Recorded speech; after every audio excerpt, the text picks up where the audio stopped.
Boa noite a todos, sejam bem-vindos a mais uma palestra do Centro Dom Vital. É um prazer tê-los conosco. Hoje, quem vai comandar a palestra vai ser o professor Jorge Quintas. Ele é um amigo de muita longa data, muita mesmo. Ele atualmente está fazendo doutorado em filosofia na UERJ, fez o mestrado na PUC-Rio, se graduou na FRJ, estudou no Colégio Pedro II e dá aula hoje no ensino médio. Quem conhece o MEA, já ouviu falar do Visconde de Cairu, é professor de lá. Deu aula no Cefet, e na faculdade, se não me engano, e no Pedro II, de Petrópolis. É isso. Então, Jorge, fica à vontade, vamos trabalhar na seguinte forma. Ele vai dar a palestra, mas eu convido a todos, sempre que se sentir à vontade, perguntar, abrir a câmera, falar com a gente e construir um diálogo, tá certo? Então é isso, Jorge, tem a palavra. Obrigado aí. Como o Jefferson falou, né, eu sou professor de filosofia já há 10 anos, o que me assusta um pouco porque me sinto um pouco velho, mas tudo bem, né, tem que aceitar a realidade. E também sou doutorando em filosofia pela UERJ, passei por várias universidades, né, e também dei aula em vários lugares, incluindo também no nível superior, lá no Cefet de Petrópolis, né. Bom, a ideia hoje é falar sobre qual é a interpretação que a Hannah Arendt tinha do Sócrates, né? Mas como assim o Jefferson falou, eu gostaria de fazer uma aula interativa, que os alunos me interrompessem, não deixassem para perguntar para o final, me interrompessem, porque assim, hoje em dia a gente pode assistir qualquer palestra, né, sobre Hannah Arendt no YouTube e tal. Acho que o diferencial dessa reunião tem que ser interação, né? E também queria agradecer aí e assim, elogiar a proposta do Dom Vital, porque eu tenho muito interesse, particularmente, tenho tido muito interesse por comunicação, né? Inclusive, um pouco as coisas que eu vou falar hoje refletem isso. Essa pergunta de como a gente comunica, por exemplo, filosofia acadêmica, né? Como a gente pode se comunicar com um grande público. Recentemente, eu criei um podcast, né? Que, para quem não sabe, é como se fosse um programa de rádio, né, que fica gravado, que hoje em dia está muito conhecido também podcast, está muito assim na crista da onda, né? E criei porque eu senti essa necessidade de me comunicar. Então, tá aqui falando para um público que não necessariamente são de estudantes, né, de filosofia, não necessariamente tem um treinamento em filosofia, me interessa, tá? Tenho interesse particular por isso. Então, assim, para começar, todo mundo tem alguma leitura, é familiar de alguma forma mínima com Sócrates, ou com Hannah Arendt, ou com os dois. Queria perguntar, a pessoa pode botar aí no chat só para botar assim, sim, não, para eu ver a maioria mais ou menos aí pelo chat. Se o pessoal quer que eu comece assim, uma coisa bem básica, se tem uma base sobre esses autores, né? Acredito que assim, todo mundo já ouviu falar em Sócrates, né? De alguma forma. Mas Sócrates é tão popular, né, que a pessoa, assim, é uma literatura muito extensa sobre Sócrates, né? Ela pode ter visto muita coisa, né? Algumas pessoas falaram que sim, utilizaram na monografia, sim, ambos. Sim, é um público, aqui é um público de qualidade, né? Todo mundo já tem uma base, pelo que eu estou vendo. Li Arendt e Sócrates na dissertação, algumas pessoas falando, pessoas formadas em filosofia. Que legal, uma colega formada em filosofia também, né? Enfim, então vocês acham que eu posso pular algumas coisas mais iniciais? Vocês concordam com isso? Sim, né? O que vocês pensam disso? Assim? Eu vou falar uma coisa básica, assim, eu vou fazer uma espécie de brincadeira assim, entre Sócrates e Jesus, tá? Jesus histórico, porque acho que é uma comparação que cabe, né? Assim, em termos populares, assim, digamos, né? Vários fatos da vida deles são parecidos, né? Vocês sabem muito mais sobre Jesus do que eu, espero, né? Sempre porque é uma instituição católica. Mas, por exemplo, ambos não escreveram seus textos, né? Tiveram seus textos escritos pelos seus discípulos posteriormente à sua morte, né? você tem... ambos foram condenados à morte, basicamente, por cometerem crimes de opinião, tá? Tanto Sócrates quanto Jesus, crimes de opinião, tá? Os seus discípulos queriam lutar para libertá-los da morte. Em ambos os casos, os dois recusaram isso, recusaram essa alternativa, tá? Então, a gente tem várias semelhanças interessantes entre essas duas figuras. Estou falando Jesus histórico, né? Não Jesus do ponto de vista teológico, que aí eu não vou me arriscar, porque eu não tenho esse treinamento para isso, né? Algumas pessoas falaram que não tem treinamento em filosofia, outros nem tanto. Interessante, bem-vindo todos, né? Então, a gente tem essa figura que meio que inaugurou a filosofia, que foi o Sócrates, né? Que é muito interessante, né? Uma figura muito interessante. Um pouco a filosofia começou com a morte do protagonista, né? Ele marcou tanta filosofia, Sócrates, que os filósofos anteriores, né, são chamados de pré-socráticos. Então a filosofia começa com essa morte desse protagonista, né? E aí, assim, você tem os seus discípulos mais, né, mais próximos, como Platão, principalmente Platão, né? E aí também, outra semelhança com Jesus histórico é que Sócrates também, durante muito tempo, se duvidou se ele existiu enquanto uma figura histórica, né? E aí, assim, aí eu também não vou entrar nessa, que também não sou historiador, vou deixar essa para o Jefferson, mas hoje em dia, se você for na Grécia, você pode... Existe lá a prisão que o Sócrates teria ficado. A gente tem, hoje em dia, um acúmulo de achados arqueológicos que nos permitem afirmar que Sócrates não foi só um personagem criado por Platão, tá? Também, assim, da mesma forma, existem muitos achados sobre Jesus, né, do ponto de vista arqueológico. Enfim, mas essa hipótese, será que Sócrates foi só um personagem de Platão? Ela existiu, né? Ela até hoje é debatida na universidade, né? Bom, a gente tem Xenofonte, enfim, vários outros, o próprio Diógenes, né, tem uma relação com Sócrates, enfim. Esse filósofo, então, Sócrates vai influenciar muito as gerações, praticamente todas, da filosofia, né? Talvez tenha sido o maior filósofo, né? E o Sócrates, basicamente, o que ele fazia era andar pela cidade e dialogar com as pessoas, mais ou menos como a gente está fazendo agora, né? Assim, estou propondo aqui também um diálogo franco, digamos assim, sincero. E nesses diálogos, o Sócrates buscava um método que se chama maiêutica, né? Que significa em grego parir, né? Como se fosse um método em que ele poderia parir uma ideia. Então você dava uma ideia para o Sócrates e ele iria questionando essa ideia até que ela pudesse ser aprimorada e formar uma ideia melhor, né? Isso seria o método da maiêutica. E, inclusive, a mãe do Sócrates foi uma parteira e Sócrates falava que ele, assim como sua mãe, era também um parteiro, mas um parteiro de ideias e não de bebês, né? Bom, então, e aí depois, quer dizer, o Platão vai aprimorar essa ideia e falar um pouco sobre dialética, né? E aí você vai ter aquele formato clássico, né, de tese, antítese, síntese.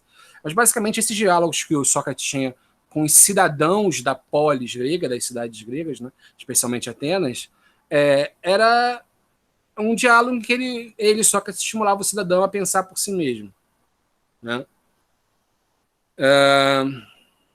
E aí, fiquei pensando agora aqui num exemplo que eu pude, pegando um exemplo assim muito atual, tipo coronavírus, mas não lembrei de nada específico. Vou usar um exemplo mais tradicional mesmo, né? Vamos supor que Sócrates chegasse para um militar e esse militar, e ele chegasse a interrogar esse militar, né? O que é a coragem? Você que é militar, me conta aí, o que é a coragem? Né? O cara poderia falar, olha, a coragem é nunca recuar diante do inimigo, tá? Tá, mas se você nunca recuar diante do inimigo e, por exemplo, você estiver numa super desvantagem, você sabe que é certa a sua morte. Nesse caso, não é uma coragem, é um suicídio, é uma temeridade, né? E, então, coragem não é simplesmente isso, não recuar diante do inimigo, né? E aí, com esse processo, Sócrates ia estimulando as pessoas a pensarem a si mesmas. E mais importante, pensarem a polis, a cidade grega, né? Se Sócrates surgisse hoje, né, a gente acharia que o tipo de atividade que ele fazia com os cidadãos da polis é super compatível com a democracia. Na verdade, é o próprio exercício da democracia, né? É esse diálogo, muitas vezes com contrários, né? Com pessoas que pensavam o oposto, e a busca por aprimorar algumas ideias e tal. Assim, hoje em dia a gente vive num mundo, né, muito polarizado em que não existe uma generosidade, né? Se você discorda de um argumento meu, ou, sei lá, vai votar num candidato que não é o meu, eu não quero aprimorar o seu argumento para votar naquele candidato. Isso não é muito comum hoje em dia, né?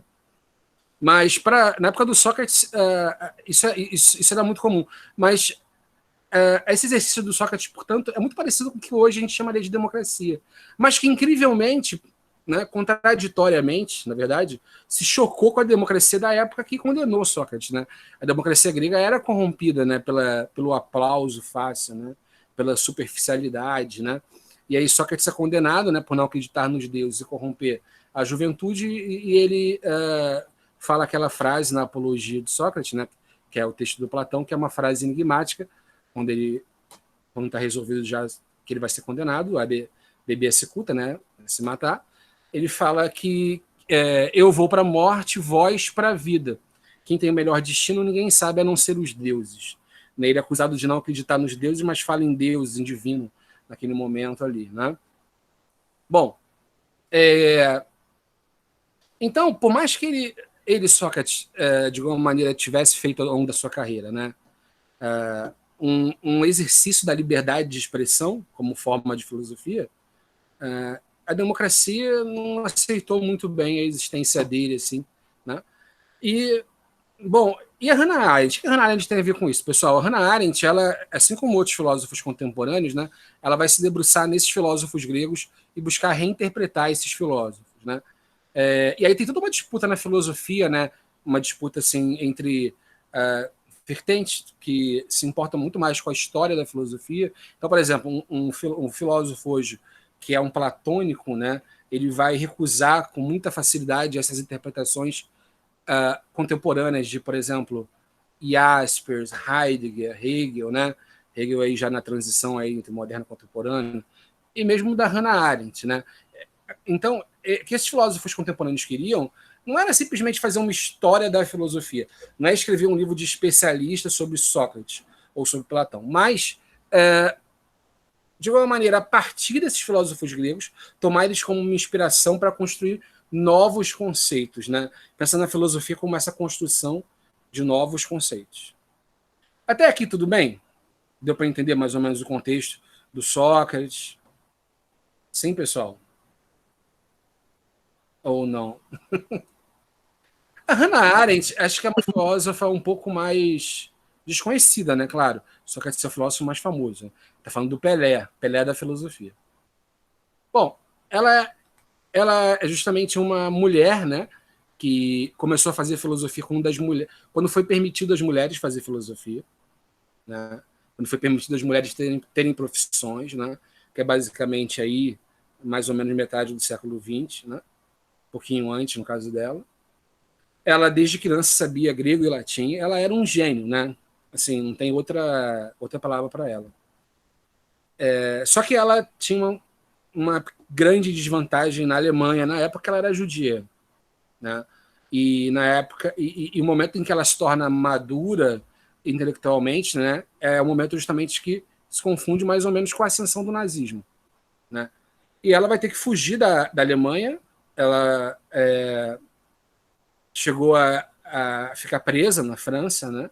E depois de um longo processo, acaba indo para os Estados Unidos e se fixando nos Estados Unidos, como inicialmente de forma improvisada, pegando todo tipo de emprego que ela conseguia, né? Depois ela se torna uma intelectual de destaque numa universidade chamada New School for Social Research, né? Tipo a nova escola para pesquisa social. E ela se define não como uma filósofa, mas como alguém que está pensando a política. Né? uma pensadora política mais do que uma filósofa. Por quê? Porque para ela a filosofia tinha rompido com a política, né? E a gente vai falar daqui a pouco sobre isso. Ela fala sobre Sócrates ao longo da obra dela quase toda, né? Por exemplo, na Vida do Espírito, né, que é uma obra que acabou inacabada, em que ela se pergunta o que é o pensamento, né? A filosofia contemporânea, ela se interroga sobre questões que ficam muito subjacentes na filosofia clássica, né? Por exemplo, essa questão, o que é o pensamento? O que nós fazemos quando pensamos? Né? O que é esse exercício de pensar? Né? Mas mais especificamente, existe um ensaio dela chamado Sócrates, justamente. Né? E nesse ensaio, Sócrates, ela vai analisar a contribuição desse filósofo e aí, assim, eu pretendo, ao final da minha exposição, mostrar como, a partir de Sócrates, ou inspirada pela interpretação dela do Sócrates, né, ela vai formular dois conceitos que são interessantes, que é o conceito de dois em um, e não vai formular um conceito de doxa, mas ela vai propor uma nova interpretação sobre a doxa grega. Ok? Todo mundo está entendendo até aqui, pessoal? Aqui eu fiz só uma base, assim, mais ou menos o contexto que Sócrates surgiu na Grécia e a Hannah Arendt e por que ela vai ter um interesse específico pela figura do Sócrates, né? A Hannah Arendt foi uma das primeiras a escrever sobre o que foram essas experiências políticas radicais do século XX, que são esses regimes como o nazismo, o stalinismo, o fascismo, né? São regimes que mataram muitas pessoas, tá? Assim, cometeram genocídios, barbáries, né? E mais que isso, né? Esses regimes contavam como espécie de, vou botar aqui entre aspas, para ser didático, uma tecnologia social, tá? Essa tecnologia de dominação que permitiu essa barbárie numa escala industrial. Né? O nazismo ele matou 6 milhões de judeus. Inclusive, as pessoas que estavam presas no campo, que Hannah Arendt ficou na França uma época, foram enviadas para Auschwitz. Né? A gente teve, por exemplo, Walter Benjamin, né, outro grande filósofo que é da filosofia, com certeza já leu alguma coisa, né, que acabou se matando, né, em virtude da perseguição nazista. Né? Enfim, e para desgosto da filosofia que eu digo aqui, vou fazer agora uma provocação, galera da filosofia, tá? Para desgosto da filosofia, disciplina filosofia, talvez o maior filósofo do século XX, que é o Martin Heidegger, né? Talvez aquele que tenha sido o maior, né, do século XX, ele foi filiado e participou de alguma forma do Partido Nazista. Para vergonha da filosofia, né?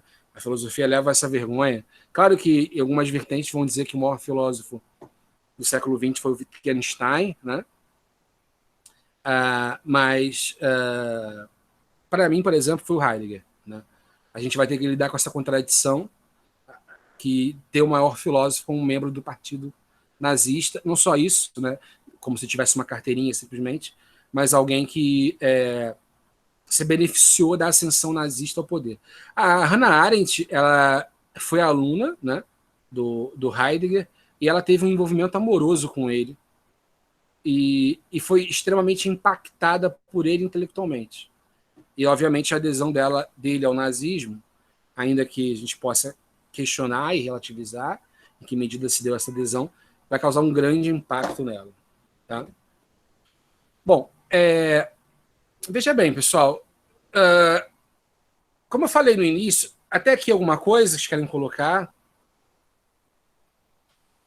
Eu vou começar a falar agora propriamente sobre o que a Hannah Arendt fala do Sócrates, afinal de contas, né? Claro, é muita coisa para a gente expor assim numa palestra só, né? Mas eu vou começar a falar assim o básico. Primeira coisa, eu vou olhar para frente aqui, estou dando para o texto que eu escrevi, tá? Às vezes eu vou olhar para frente assim para ler alguma coisa no texto, alguma passagem, alguma coisa assim, ok? A primeira coisa que eu falei é que a Hannah Arendt ela digamos assim, tinha dificuldade de se dizer filósofo, porque ela achava que a filosofia tinha rompido com a política, ela queria ser uma pensadora política. Quando que a filosofia rompe com a política? Ela identifica justamente a condenação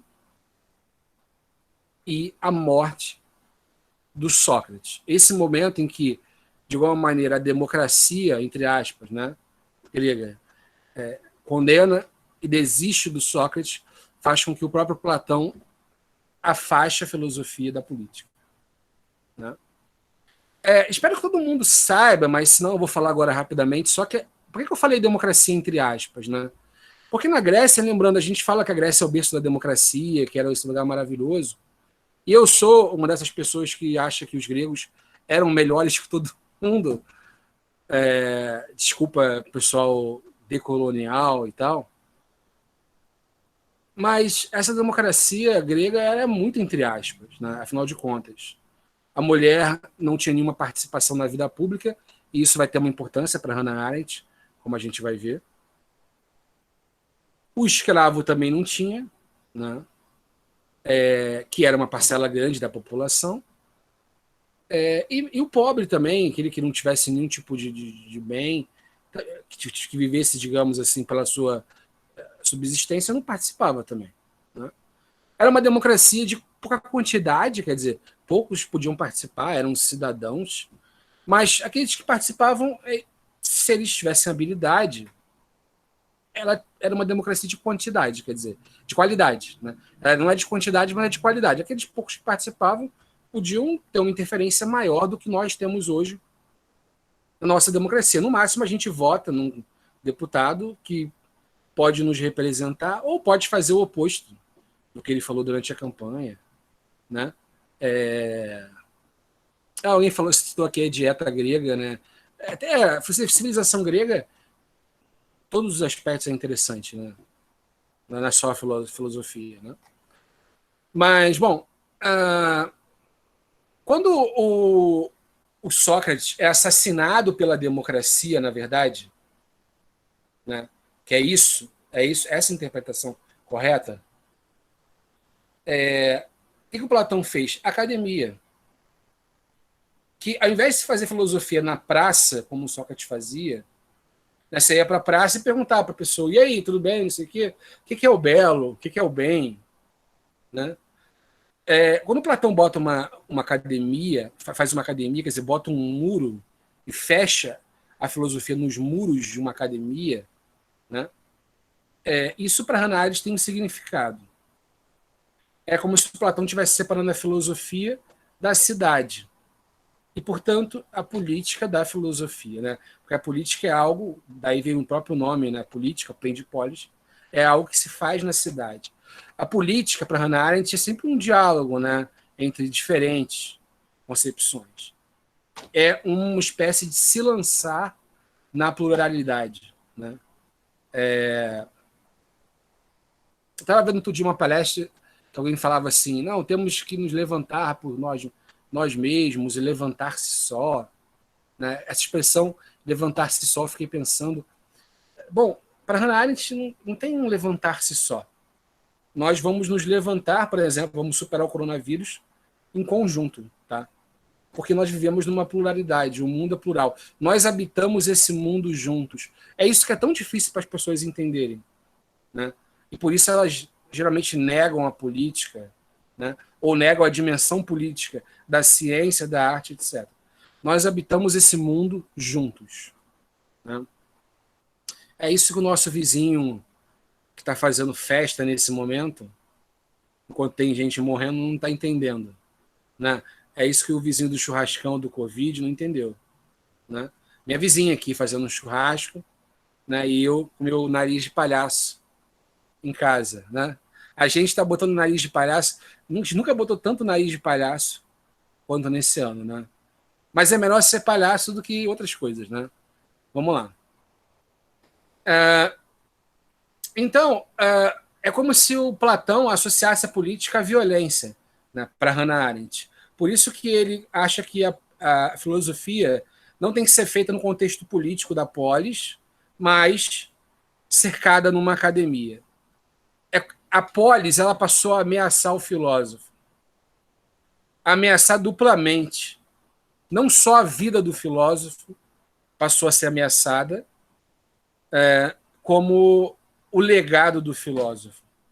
Porque o Sócrates não foi compreendido em sua grandiosidade naquele momento. Né? Sócrates, quem lembra, quem é da filosofia sabe, né? Começa lá a apologia de Sócrates, né? Que o Platão escreveu, ele começa lá falando que ele vai falar linguagem comum. Quando ele se dirigir aos seus acusadores naquele julgamento, né? Ele não vai tentar convencer ninguém com super discursos, né? Como os sofistas fariam. Ele diz, eu vou usar a linguagem comum, né? Porque para mim isso aqui é fazer política.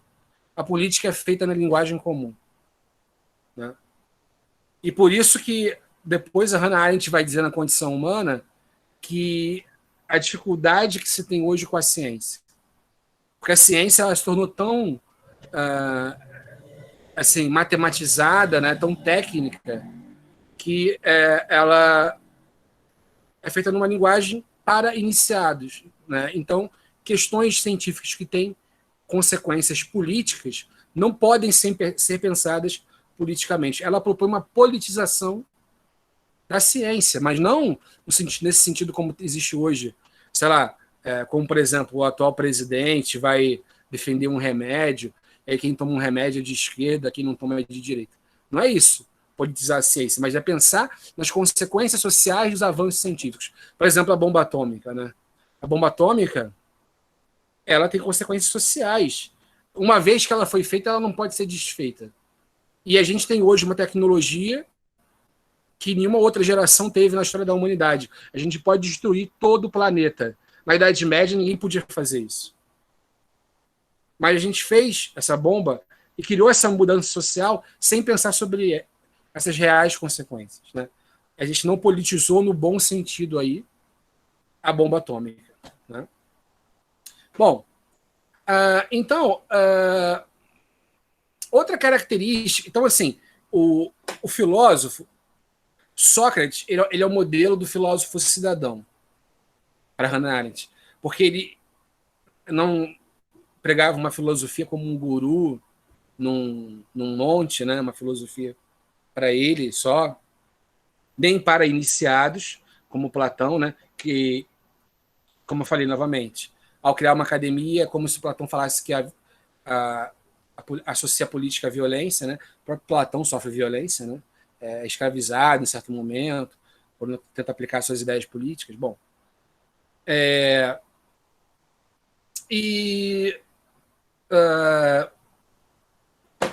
então, é como se o Sócrates, a diferença do Sócrates para Platão, para ela, é essa. O Sócrates foi esse cara que nunca desistiu da polis, né? E o Platão não, ele propôs uma retirada porque ele sentiu que o filósofo estava ameaçado pela polis. E de fato estava, assim, né? Não podemos negar, o Sócrates foi morto. Existiam momentos, todo momento que surgiu uma tirania em Atenas, se a democracia já estava complicada com a democracia, quando sabe que, né, na história de Atenas existiam momentos que oscilaram de democracias para tiranias, né? Não surgiu a democracia, ela ficou ad eterno, né? Esses momentos de quebra democrática, né, como a gente vê hoje em alguns países do mundo, né? Existe hoje uma literatura que fala que a gente está vivendo uma quebra democrática, ainda que mais sutil e tal. A filosofia e os filósofos eram perseguidos. O próprio Aristóteles, né? Isso a gente já sabe, assim, é um conhecimento assim, bem básico, né? Teve que fugir em certo momento para não ser preso, né? Ou pior, os próprios sofistas também chegaram a ser ameaçados, né? Politicamente, embora eles servissem a propósitos políticos, né? Bom, até aqui tudo bem, pessoal? Sim ou não? Tem algum assunto que ficou mais... que assim ficou um pouco... A pessoa falou que tá bem didático, ok, que bom. Se algum assunto ficou um pouco para fora, assim, ficou meio mal explicado, vocês podem perguntar. Outra crítica da Hannah Arendt é um modelo platônico. Repara, qual o movimento da Hannah Arendt aqui? É uma coisa muito ousada. Tá? É mostrar que o Sócrates não concordaria com Platão. Ela está mostrando que existe um Sócrates independente do Platão. Um Sócrates que pensava a relação entre filosofia e política diferente de Platão. Isso é muito ousado, tá? Porque a gente quase que sabe tudo que o Sócrates falou pelo Platão. Né? O Wellington falou sobre a ideia de Daimon e tal. A gente pode tentar falar até um pouco mais para frente, mas não é exatamente por aí que ela vai pegar essa coisa do Sócrates. É um pouco por outros aspectos. Veja, outra característica que ela vai distinguir aqui, que eu vou falar para vocês. Quando a filosofia se preocupa com verdades absolutas. Né? É outro momento em que a filosofia se distingue da polis, da política. Né? Ela fala assim, a Hannah Arendt, eu vou ler aqui um trecho desse ensaio Sócrates. Tá?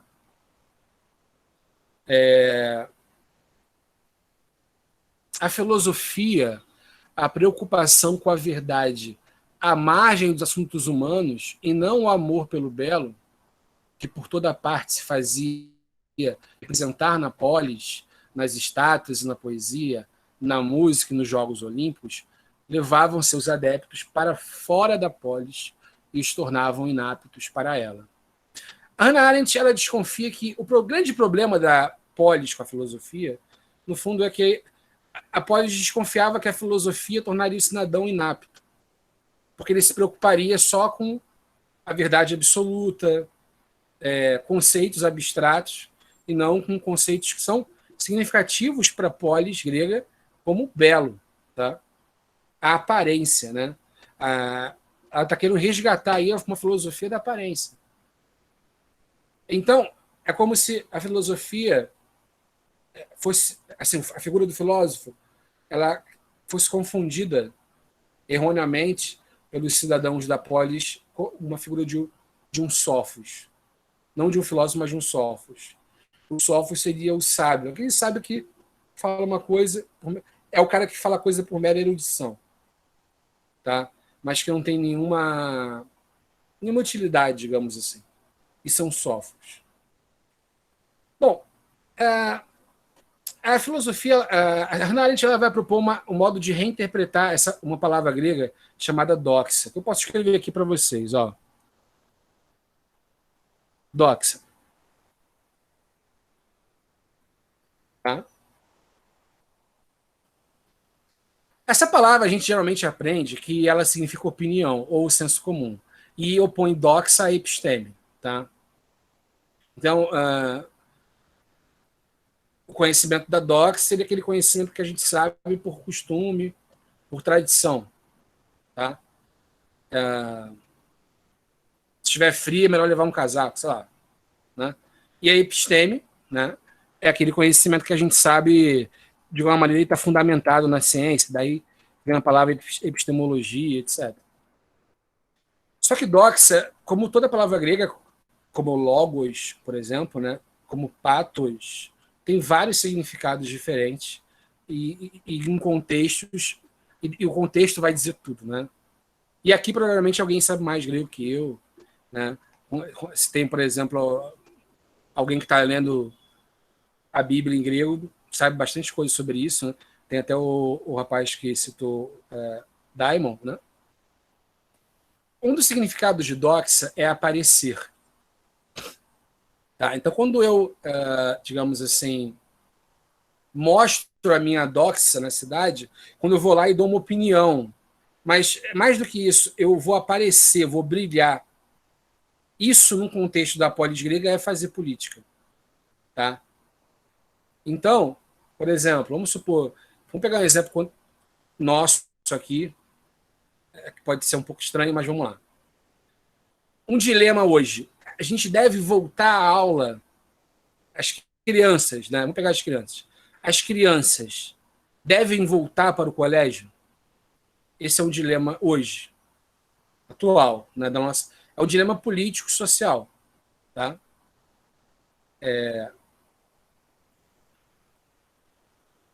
Se a gente estivesse na Grécia e eu chegasse e a gente estivesse aqui reunido, não aqui nessa palestra, mas nós fôssemos todos os cidadãos de Atena aqui reunidos, né, decidindo isso, vamos supor. Se as crianças devem voltar depois de uma peste, né, voltar às aulas. É até um cenário possível, né? Os gregos certamente tinham conhecimento, assim, dependendo da situação, até mais do que algumas pessoas hoje sobre vírus, né? E eu vou lá, então, e eu peço a palavra nessa reunião e eu falo, deve voltar porque X, Y, Z, ou não deve voltar porque A, B, C. Quando eu estou fazendo isso, eu estou dando mais do que uma mera opinião. Eu estou aparecendo politicamente, estou brilhando para a cidade. Né? E eu estou estabelecendo também uma relação com o outro. Essa importância da doxa, que a Hannah Arendt vai ressaltar, e então ela vai propor uma reabilitação, tá, desse conceito de doxa. Eu vou ler aqui uma frase dela.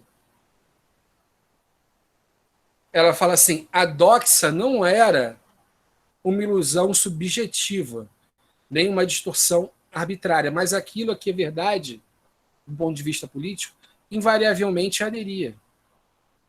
Então, a Hannah Arendt ela não quer, como Platão, que só quem sabe faz política, né? Aquele modelo do rei filósofo. Não. Ela quer que o cidadão possa expressar a sua doxa, mas não de qualquer maneira, mas pensar essa doxa. E era isso que o Sócrates fazia. Quando o Sócrates chegava, sei lá, alguém estava defendendo em Atenas, vamos liberar mesmo as escolas, vamos fazer com que as crianças voltem para as escolas. Aí Sócrates perguntava, pô, mas será que é seguro? O que ele estava fazendo quando ele fazia isso? Fazendo com que o cidadão pensasse a verdade da sua doxa. Tá? E aí, um dos motivos, ela diz, né, Hannah Arendt, ela, embora fosse mulher, ela não tem assim, uma preocupação específica em pensar a mulher como separada, como um gênero, né? Diferente da Simone de Beauvoir, da própria Rosa Luxemburgo, mais ou menos, né? Mas ela fala uma coisa interessante nessa obra Sócrates, que um dos motivos pelo qual a mulher na Grécia era tão menosprezada, era tão maltratada, é porque ela não tinha a doxa, porque ela não participava da vida pública. Ela ficava restrita à vida doméstica. Claro, porque era imposto a ela essa vida. Mas essa imposição dificultava mais ainda a situação, né? Ela não tinha essa possibilidade da doxa. Tem um comentário aqui interessante, a coragem que a Arendt tinha para discorrer sobre esses temas era excepcional, principalmente para o contexto da época. Com certeza, a Hannah Arendt ela é muito ousada, assim, as teses que ela defende são muito ousadas. É claro que, assim, na filosofia pode estar errado algumas teses e outras não, quer dizer, em última instância, o debate filosófico não acaba nunca. Né? E algumas teses da Hannah Arendt a gente pode até concordar que são um pouco ousadas demais. Mas isso que é interessante também ao mesmo tempo nela. Né? Ela não tinha grandes problemas de se colocar, por exemplo, questionando uma interpretação platônica. Enfim. O Gustavo comentou que o alemão nunca pensa gênero. Esse negócio de inflexão é coisa de português. Olha, mas o alemão tem gênero também, né? E tem, assim, esse negócio tem um debate hoje sobre gênero neutro. O alemão tem os três, né? O neutro, o masculino e o feminino. E esse debate que tem hoje em dia sobre gênero, né? Se a gente deveria usar mais gêneros neutros, acho que não se encaixaria tanto com o alemão, não. Para mim, seria mais uma coisa do inglês mesmo. Enfim, mas isso é uma observação que não não tem a ver com esse assunto. Então, vamos concluir até essa parte aqui. Ó. A figura de Sócrates adquire um grande destaque na construção de vários conceitos arentianos e em considerações fundamentais da filósofa a respeito da conturbada relação entre filosofia e política. Tá? Para Hannah Arendt, Sócrates representou um modelo do filósofo capaz de equilibrar cidadania, ação política e filosofia ao permanecer pensando na praça pública. Tá?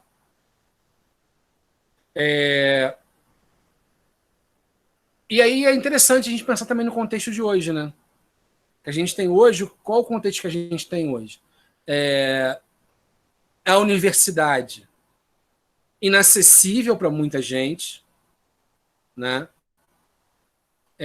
Ou pelo menos demandando um esforço, né, muito grande para a pessoa conseguir adquirir um conhecimento básico ali e tal, né? E fora da universidade uma espécie de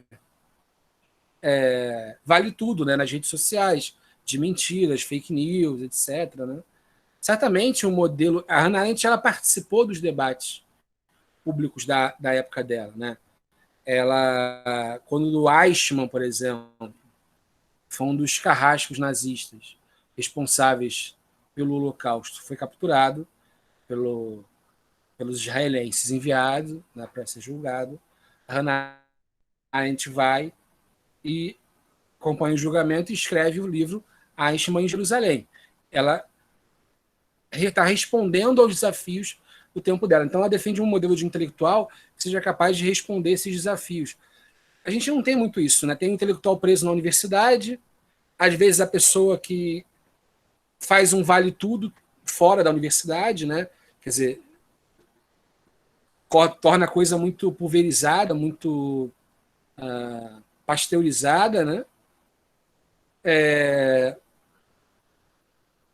Enfim, então esse modelo que ela defende também seria muito interessante nos dias de hoje. A gente precisa disso, né? A gente precisa mais do que um filósofo escrever um artigo para a revista Cult e achar que isso é interferir no debate público, né? É muito mais do que isso, né?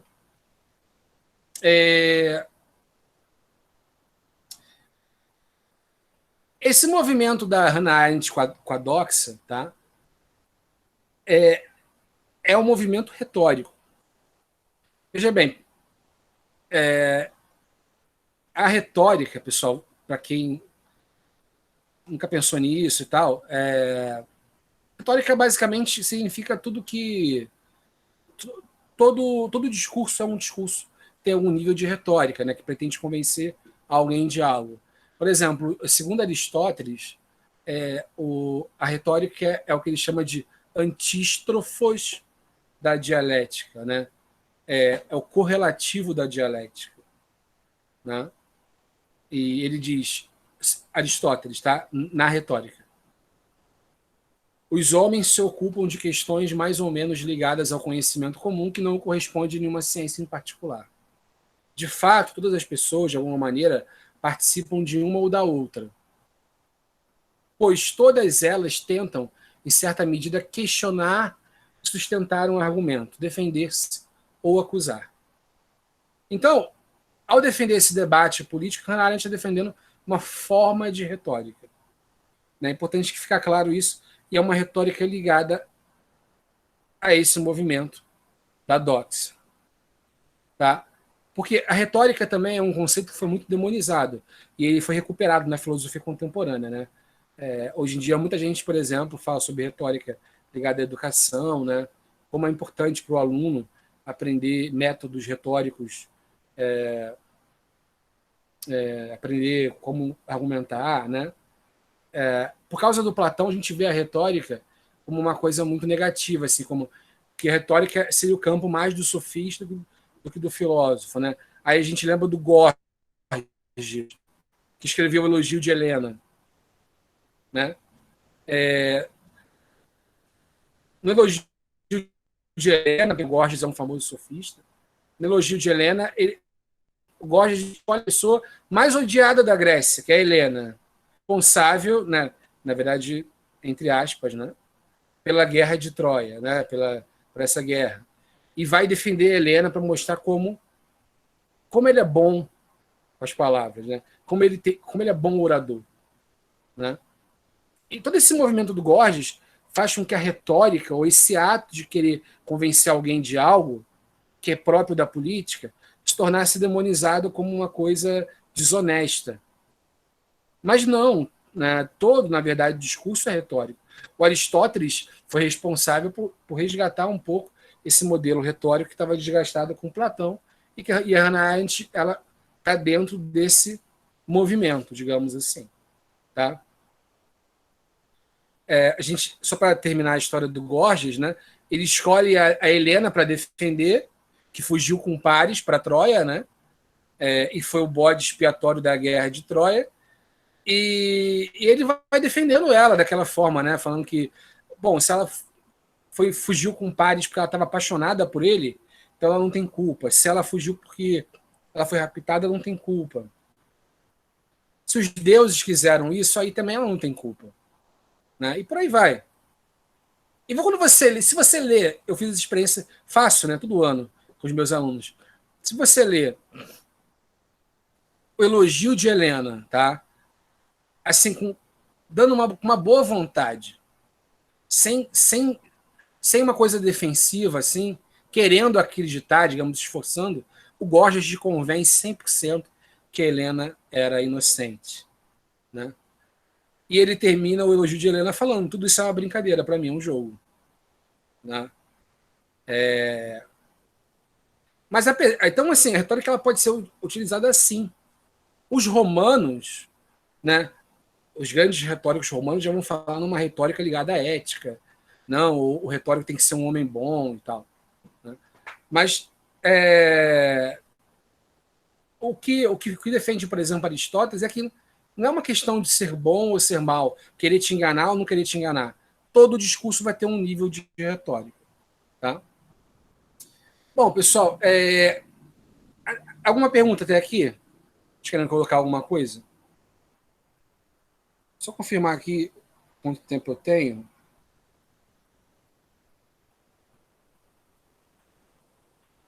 Tá. Ok? Bom,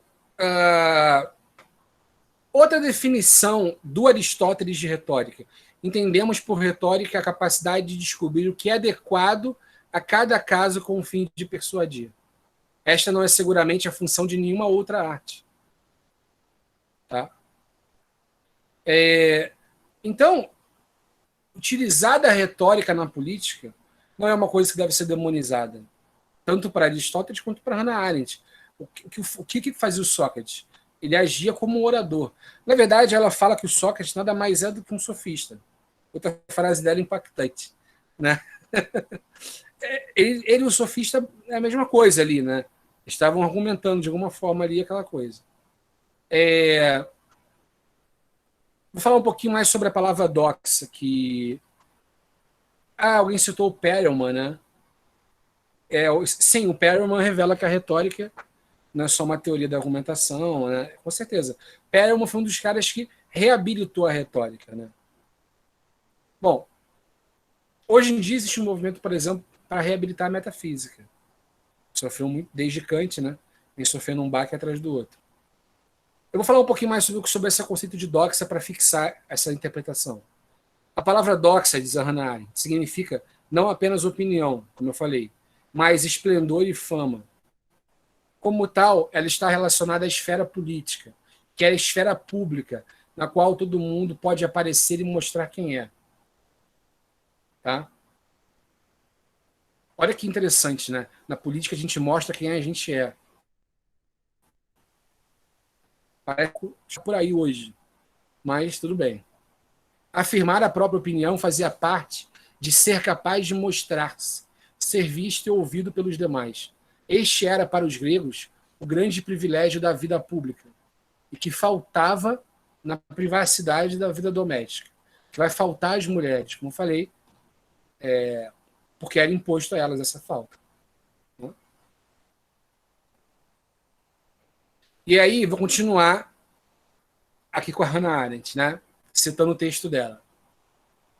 A verdade absoluta, que seria a mesma para todos os homens, e, consequentemente, não relativa e independente de cada homem, não pode existir para os mortais.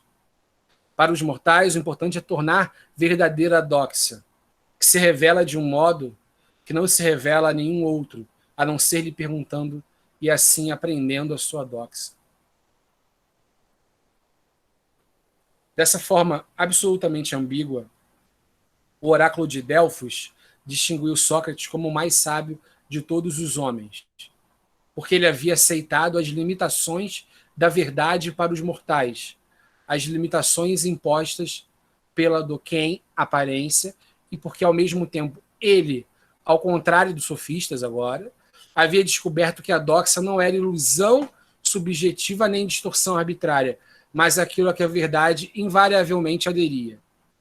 Se a quintessência do ensinamento sofista consistia em diologoi, pensar de duas maneiras diferentes, a convicção de que todo o assunto pode ser abordado de duas maneiras diferentes, então Sócrates foi o maior de todos os sofistas, pois ele pensava que existem ou deveriam existir tantos diferentes logoi quantos homens, e que juntos esses logóis formam o mundo humano, já que os homens vivem juntos no modo da fala.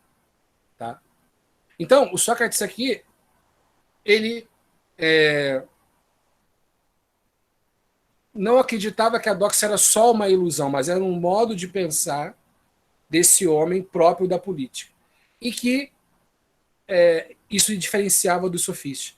Mas o que o tornava o maior dos sofistas é que para ele não era só digamos assim, abordar um assunto por várias maneiras. Por exemplo, novamente, Gorgias defendia e acusava Helena. Mais que isso, o mesmo assunto pode ser abordado de infinitas maneiras. Né? A partir e essas infinitas maneiras vão formar o mundo humano. Esse mundo da política. Tá? E lembrando que o próprio Gorgias, isso, claro, a gente não sabe se é verdade, né? Mas se supõe que ele teria feito um discurso também contra Helena.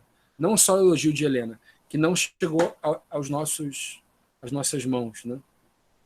Dizem que 10% da literatura do mundo antigo apenas sobreviveu.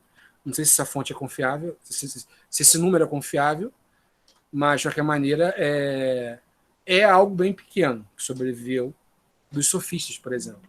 Né? Cabe num livro tudo que os sofistas escreveram. Né? Bom, supostamente ele teria escrito uma acusação contra a Helena, porque para ele não importa se a Helena era culpada ou não. Ele queria mostrar que ele era muito bom. Né? Ele se dizia o mestre da concisão.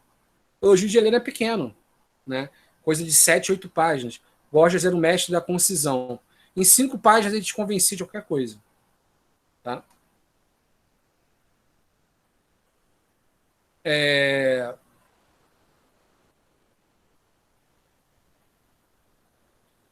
Bom, até aqui tudo bem? Obrigado aí, agradeço ao Evandro pelo elogio. Vou continuar.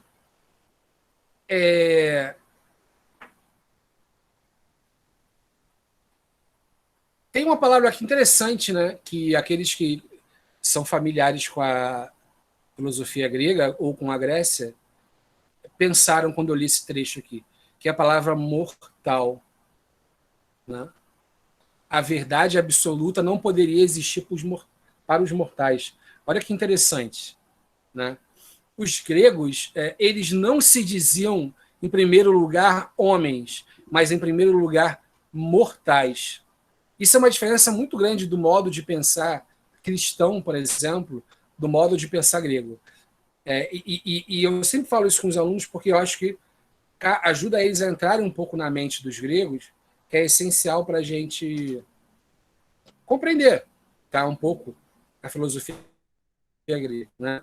Repara, se para os gregos, para o cristianismo, né? Você sabe melhor do que eu, né? O mundo ele foi criado por Deus e ele vai ser extinto por Deus em algum momento do tempo, no momento T do tempo, né? A gente pode falar que o mundo existe, mundo aí, o universo, tá? Ele existe num intervalo de tempo. Não só para o cristianismo, né? Mas para o judaísmo e para o islamismo também, né? Porque ambos falam num fim do mundo. Então, ele existe num intervalo de tempo, o mundo, o universo.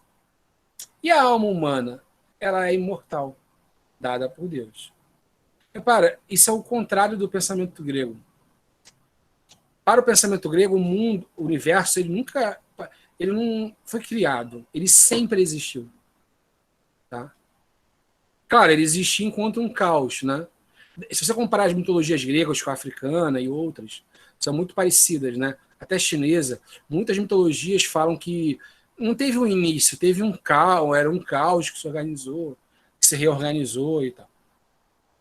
Então, para os gregos, o mundo sempre existiu e sempre vai existir. Ao contrário, é o homem que não vai existir, que é mortal. O que caracteriza o homem é a sua finitude, né? É como se o mundo, para os gregos, fosse os números inteiros. Então você tem menos um, vamos lá, vamos pegar um pouco mais. Menos 2, menos 1, 0, mais 1, mais 2. Quer dizer, ele é infinito, digamos assim, para trás, entre aspas, e para frente. O que caracteriza o homem é ele ser mortal. Claro, o homem grego poderia se imortalizar, como Aquiles, né? Que se tornou um gigante e tal, mas nem todos somos teremos Aquiles, né? E por aí vai, né? E então um pensamento oposto um pouco ao do monoteísmo, né? Esse homem grego que não se sentia criado por um Deus que é um ser perfeito, como o Deus cristão, eles considerava que a característica de mortalidade o marcava. Portanto, a ideia de uma verdade absoluta vai ser tão estranha a ele, né? Principalmente no contexto da política. Nietzsche, por exemplo, a gente sabe, né, é outro filósofo que é muito provocador, né, mais do que a Hannah Arendt, tudo, vai dizer que o cristianismo ele é um platonismo, uma forma de platonismo popular, né? Aí eu já não iria nessa direção. Acho que o Nietzsche nesse caso exagerou um pouco, né? Acho que o Nietzsche ele não entendia muito bem Platão. Claro, você pode argumentar o mesmo da Hannah Arendt, né? Talvez um platônico argumentasse que ela também não entendeu o verdadeiro Platão. Mas Nietzsche certamente assim fala umas coisas sobre Platão que é muito complicado, né? E também sobre o cristianismo, né? Aí vocês também quem é cristão, poderia também argumentar isso, que Nietzsche não entendeu nada do cristianismo, né? Uma vez eu falei isso, assim, e as pessoas ficam meio... O pessoal que defende o Nietzsche é um pouco assim... O pessoal não tem muita paciência, assim, entendeu? Você falar que Nietzsche não entendeu alguma coisa, para eles é muito difícil, tá? Bom...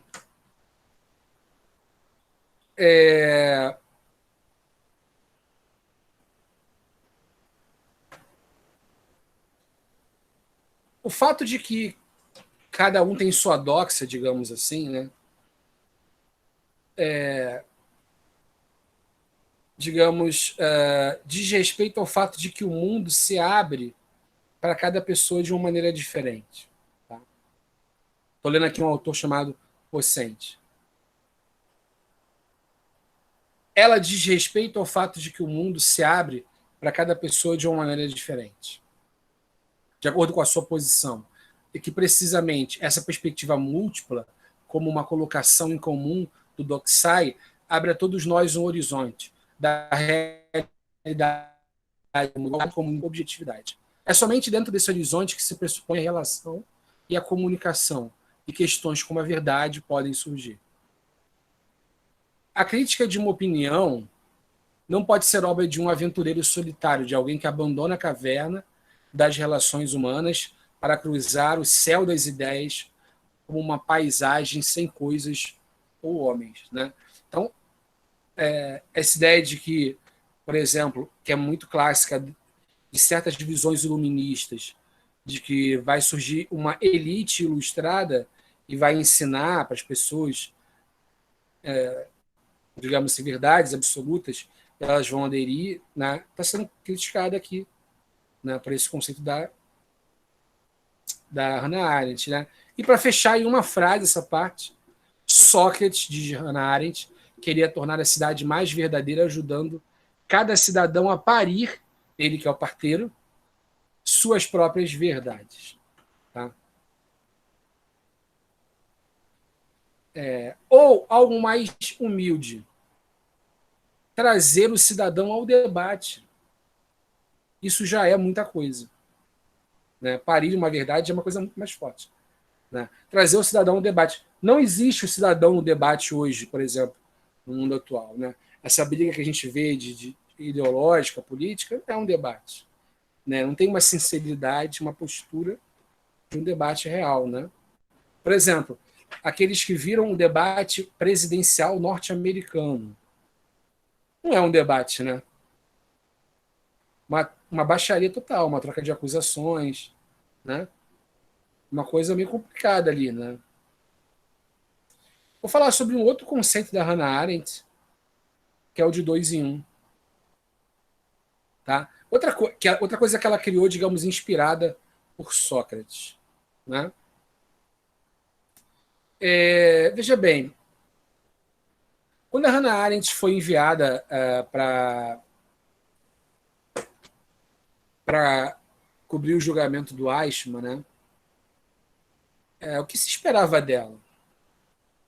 Que ela fizesse algo assim, tipo, servisse como uma peça de propaganda do governo israelense, né? Ou simplesmente falasse alguma coisa que venderia jornal, sei lá, venderia a revista New Yorker, né? Ou seja, que ela demonizasse o Eichmann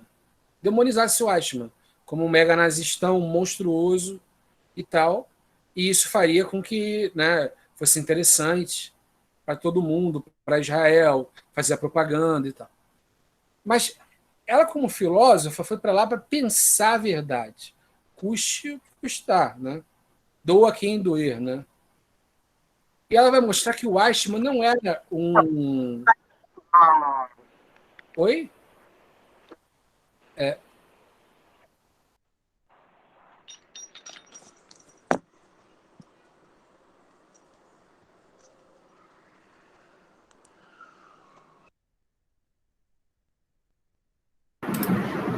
Jorge, Jorge, eu acho que você tá sem som.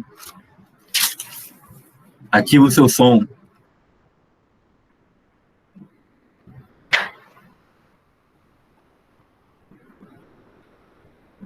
Jorge, aí, foi.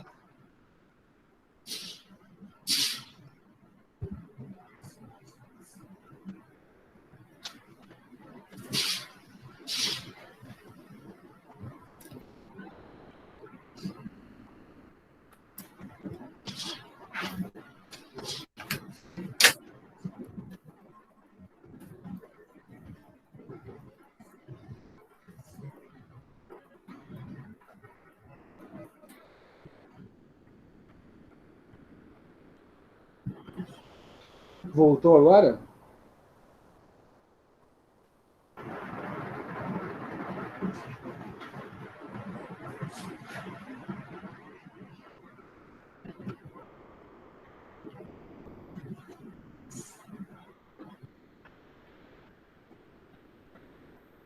Tá me ouvindo, Jorge?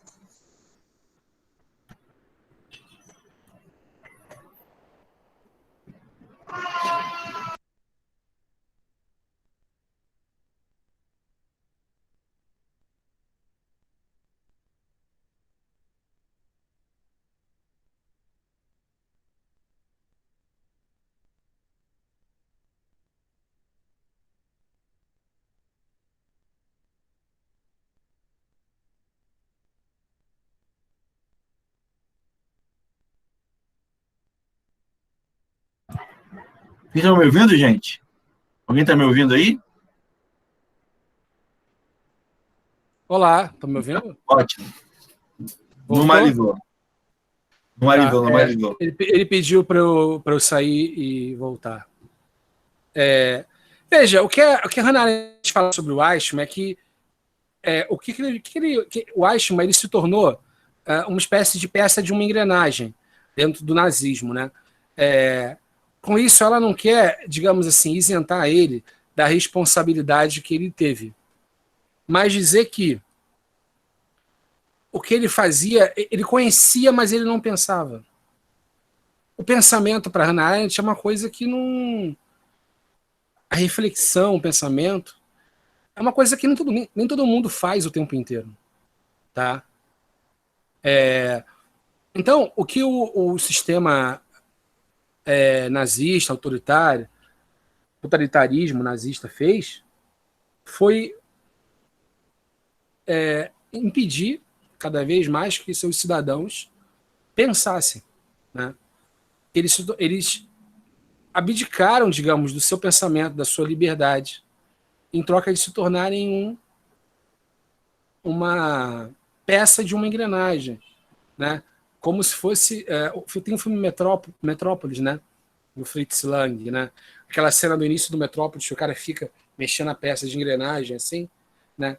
Esse é um pouco o modelo do nazismo, né? Para Hannah Arendt. Então,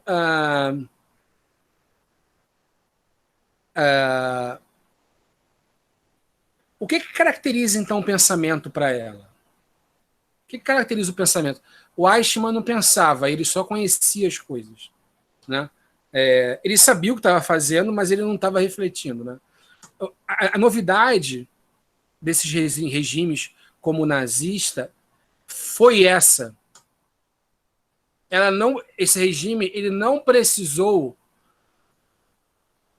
tornar um cidadão um psicopata para fazer com que esse cidadão apoiasse ou participasse ativamente de um genocídio. Por isso que é tão perigoso esse tipo de regime. Tá? E aí, por exemplo, a gente está vendo coisas no Brasil hoje que são muito complicadas. Tá? Ao longo dessa pandemia, por exemplo, eu já vi gente defendendo abertamente que quem morre na pandemia são os velhinhos, né? A maior parte são velhinhos, idosos. Velho tem que morrer mesmo, tem muito velho no mundo já. Né?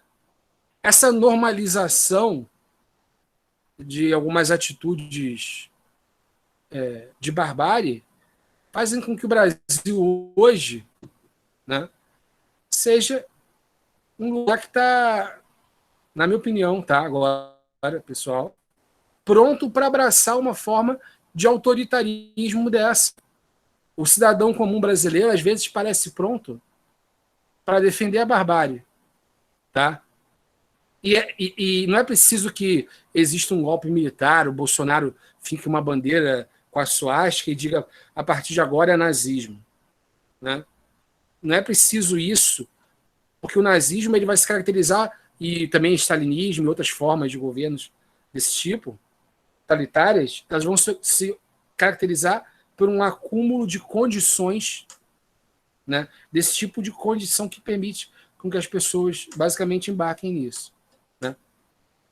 O que é o pensamento, então, para ela? Qual vai ser esse pensamento interessante que vai faltar ao nazista, por exemplo? Né? É o pensamento do 2 em 1, que ela cria esse conceito inspirado no Sócrates. Eu vou ler aqui um trechinho dela que é muito interessante. O 2 em 1 é uma coisa linda e poética até, né? Que ela fala assim, olha que trecho lindo, tá? Agora é para a galera chorar, hein? Se prepara para a beleza. O pensamento é um estar só, mas não é solidão. Loneliness, tá? Essa é a palavra que ela usa. O estar só é uma situação em que me faço companhia. A solidão ocorre quando estou sozinho, mas incapaz de dividir-me no 2 em 1. Incapaz de fazer-me companhia. Quando, como Jaspers dizia, em alemão, ich bleibe mir aus, eu falto a mim mesmo. Ou, em outras palavras, quando sou um e sem companhia. Então, quando eu estou pensando, eu não estou sozinho, eu não estou em solidão. Eu não falto a mim mesmo. Eu me divido em dois, digamos assim. Eu penso a mim mesmo. Esses dois em um estão dentro de cada um de nós. Esses dois, né? Que é nós pensando a nós mesmos. Isso não é solidão. Né? Quem é capaz de pensar filosoficamente, refletir, não está sozinho. Tá?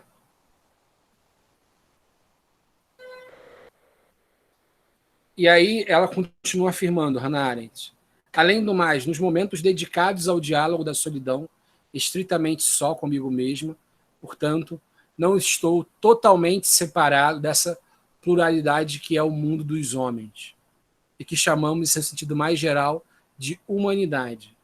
Essa pluralidade, ou antes, essa humanidade, ou antes, essa pluralidade, já está indicada no fato de que sou dois em um. Então, esse conceito, construído por Hannah Arendt na companhia de Sócrates, conceito de dois em um, afirma que, mesmo sozinho, podemos estabelecer um diálogo interno. Ou seja, a solidão não significa uma retirada do mundo, mas, pelo contrário, a solidão característica da reflexão implica em pensar a si mesmo, o que mostra a condição é plural. Os homens não só existem no plural, como possuem dentro de si mesmo a indicação da pluralidade. Tá? E aí vou ler aqui uma outra autora, Pocente, de novo. Pluralidade e dualidade representam em Hannah Arendt dois aspectos distintos, mas indissoluvelmente ligados da condição humana. A solidão como experiência da crise da condição humana não diz respeito a um ou outro desses aspectos, mas ambos ao mesmo tempo. Ela é produzida quando não sou atravessada pela relação com os outros, quando a pluralidade que implica relação e comunicação com aqueles que são, como eu, não é mais capaz de se ativar. Em situações desse tipo, também o diálogo com nós mesmos fica bloqueado e a dualidade permanece como se estivesse suspensa. Então existe para ela um jogo de pensamento de mim comigo mesmo, que é o jogo de pensamento do dois em um, que não é lógico, não forma uma verdade universal, mas uma doxa, uma forma de aparecer. E quando eu exercito esse pensamento 2 em 1, é isso que todos nós fazemos quando pensamos. O jogo do 2 em 1, eu percebo que dentro de mim mesmo existe essa indicação de que a gente vive numa pluralidade, de que existimos no plural. A gente pode falar que essa pessoa, por exemplo, que não liga para o vírus, que não liga para os idosos, que acha que não existe no plural, ela sim está sozinha. O que ela experimenta é solidão. E nós, quando estamos sozinhos corporalmente, mas pensando mais profundamente sobre as coisas, a gente percebe que, na verdade, existe uma pluralidade de homens na Terra, de que existimos no plural. Olha que interessante. E o que o Sócrates queria, segundo a Hannah Arendt? Que esse cidadão grego da doxa exercitasse o 2 em 1. Né? Ou melhor, desculpa. Esse cidadão grego da polis exercitasse o 2 em 1 através da doxa, pensando junto com o Sócrates. Né? Quando o Sócrates ia lá e interrogava o cidadão, esse 2 em 1 não é eu sozinho no meu quarto, necessariamente. Tá? Eu tenho a doxa para estimular isso. Tá? A gente tem, hoje em dia, por exemplo, a arte, que é um bom meio de estimular o pensamento. Você vê um filme do Ingmar Bergman, você automaticamente, no meu caso, por exemplo, eu vou pensar. filosofia depois. E tem uma ligação disso com a ética também, tá? Porque aí vou citar um autor agora que é um autor que eu não sei falar o nome dele, porque ele é finlandês, tá? Mas se eu simplesmente pronunciar o nome dele, vai ser Oji Kangas. Oji Kangas o nome dele. Mas acho que não é isso que ele é finlandês. Ele fala o seguinte, olha, a moralidade socrática é baseada na suposição de que é preciso ser consistente consigo mesmo. Isso também implica, de acordo com Arendt, porque Sócrates afirma que é melhor sofrer o mal do que cometer um mal. Você permanece amigo de alguém que sofreu um mal, mas quem quer ser amigo ou morar junto com um assassino, por exemplo? Olha que interessante. A gente pode, a partir do 2 em 1, esboçar aqui uma moralidade. Que é a moralidade de ser consistente. Não tem um conteúdo essa moralidade, mas tem uma forma, que é a busca por ser consistente consigo mesmo. Tá? E por isso que o Sócrates teria dito nessa frase famosa, é melhor sofrer o mal do que cometer o mal. Né? Porque se eu cometo um mal, vou ter que conviver comigo mesmo, e aí é um pouco complicado, digamos assim, né? Eu conviver com esse cometer um mal, se eu estou nessa relação sincera do 2 em 1. Tá?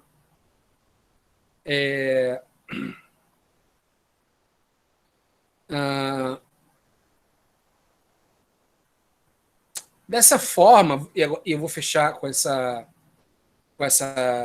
frase, né? Depois a gente fica com mais 10 minutinhos para alguma pergunta, alguma colocação.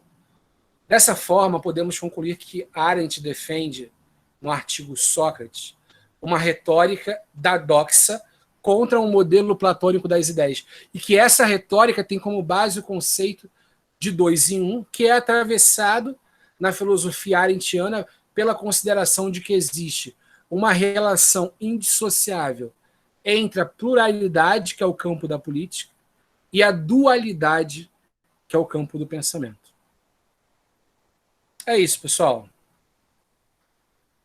Obrigado. Ótimo. Estão me ouvindo, gente? Estão ouvindo? Não estão ouvindo. Não, estou te ouvindo.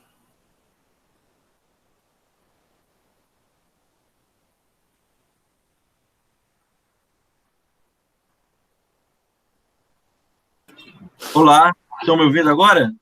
Sim. Opa, de vez em quando meu áudio simplesmente desliga sozinho. Eu queria fazer uma colocação, de repente até anima o povo a fazer perguntas.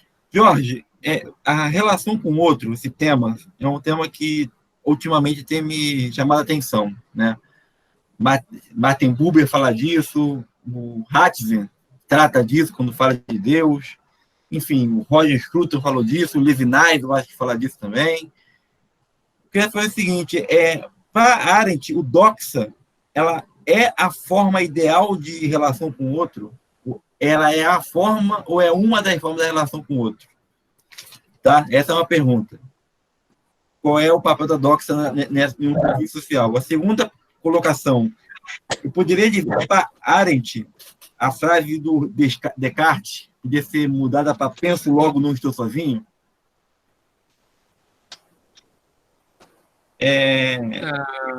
E essa relação do 2 em 1, ela precisa da relação com o outro para ser exercitada?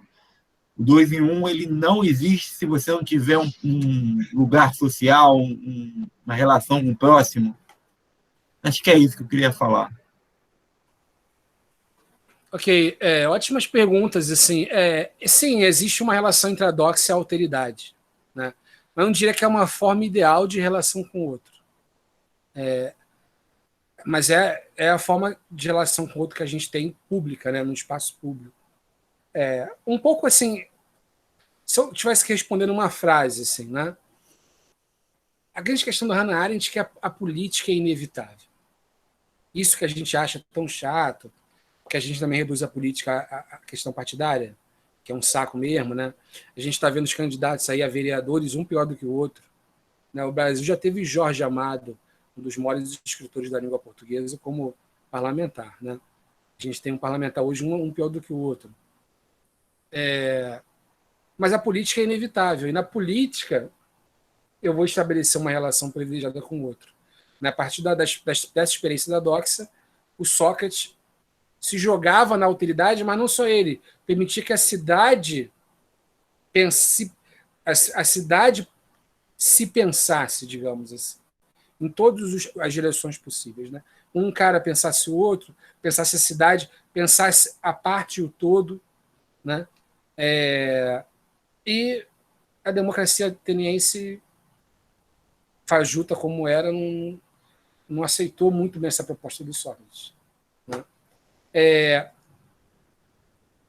Penso logo, não estou sozinha, que você falou, no sentido assim, porque assim, Descartes, quando fala isso, né, código de ergo sum, é um raciocínio bem específico e tal, né? Sim, a grosso modo, acho que a gente poderia falar isso sim, mas lembrando que a gente está falando do contexto político aqui, não num contexto como o Descartes que tinha, que é de encontrar um conhecimento a priori.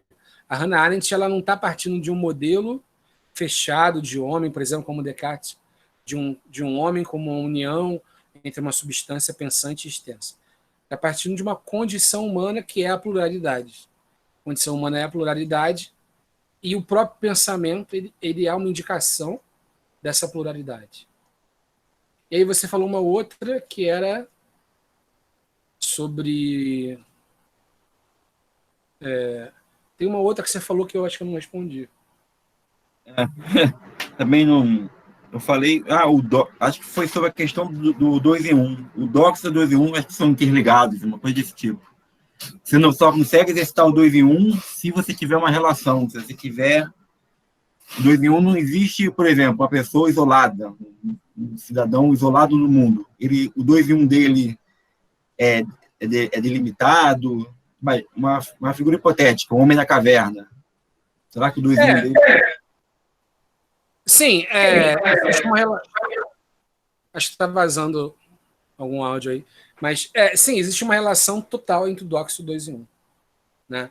Mas, é claro, eu agora, se eu puder acabar com essa reunião aqui, se eu for deitar na minha cama e pensar, eu posso, sozinho. Mas esse pensamento, ele já... Se eu pensar no que aconteceu nessa reunião, veja, tem um... repara, vamos fazer uma distinção entre esse sozinho do corpo, né? E o sozinho do pensamento. Vamos supor que eu feche essa reunião com vocês e pense, como é que foi essa reunião? Já não é sozinho, né? Foi a partir de algo que a gente construiu em conjunto aqui. Então você pode, sim, pensar sozinho. Fisicamente, o seu corpo estar sozinho. Mas sempre vai ser a partir de uma relação plural e a doxa é capaz de exercitar isso. Né? Vamos pensar para ficar bem didático, para não ficar muito abstrato, pensar no modelo da sala de aula. O aluno que levanta e faz uma pergunta, o professor, ele tem uma chance muito grande, muito maior de aprender. Ele está exercitando sua doxa. Né? E aí, o aluno que no meio da sala de aula levanta e brilha, né? Que a doxa é um aparecer, é um brilhar. Né? E ele tem uma chance grande de aprender aquele conteúdo. Né? E, portanto, desenvolver um pensamento mais elaborado e tal. No fundo, a grande mensagem da noite é, pessoal, vamos brilhar. Né? Vamos brilhar se dando a sua própria opinião, dialogando. Né? Repara, tem duas coisas que eu fiz uma distinção no momento. Uma coisa é parir a sua própria verdade a partir do processo da doxa. Isso já é uma pretensão grande. Hoje, na nossa situação atual, a gente está vivendo aí destruição do mundo, né? Pela questão do meio ambiente, enfim, a gente está vivendo uma situação tão precária, eu penso às vezes, que estabelecer um diálogo, que a gente está fazendo aqui agora, é raríssimo. Porque esse diálogo sempre é assim, um diálogo sincero. Né? Geralmente é sempre um diálogo condicionado, com segundas intenções, etc. Ok? Vocês querem colocar alguma coisa? Quem mais quer fazer alguma pergunta, colocação, sugestão? Pode ser pelo chat também. Vai, Larissa. Boa noite. Vocês me ouvem? Oi. Sim. Boa noite, tudo bem? Eu gostaria de fazer uma pergunta, Jorge. Quando você diz sobre a solidão, eu fiquei pensando em talvez em citar uma esfera da atividade humana que Hannah Arendt pelo menos explora na condição humana, se tem uma esfera em que a solidão ela é cabível, ou ela atinge exatamente a vida ativa do homem, ou uma esfera do trabalho, do labor, entende? Porque para mim fica muito abstrato e não muito prático quando eu falo de solidão no sentido, sei lá, fenomenológico ou existencial, nesse sentido que ela coloca. Ou tem algo prático que eu consigo conceber a solidão em uma atividade dela, assim, que ela explora, que ela define. Não sei se fiquei muito claro. Eu não sei se... porque essas atividades que ela fala na condição humana do labor e tal, elas não são próprias da solidão, né? A solidão é uma retirada desse mundo da produção, do trabalho, etc. Na verdade, eu fiquei com dúvida em qual momento, assim, que ela estabelece que o homem é sozinho. Porque ela... porque veja, isso eu entendi. Acho que eu entendi o que você quer dizer, né? Porque assim, a pessoa pode estar no contexto do trabalho, né? E está sentindo solidão, digamos assim, como um sentimento, um estado emocional.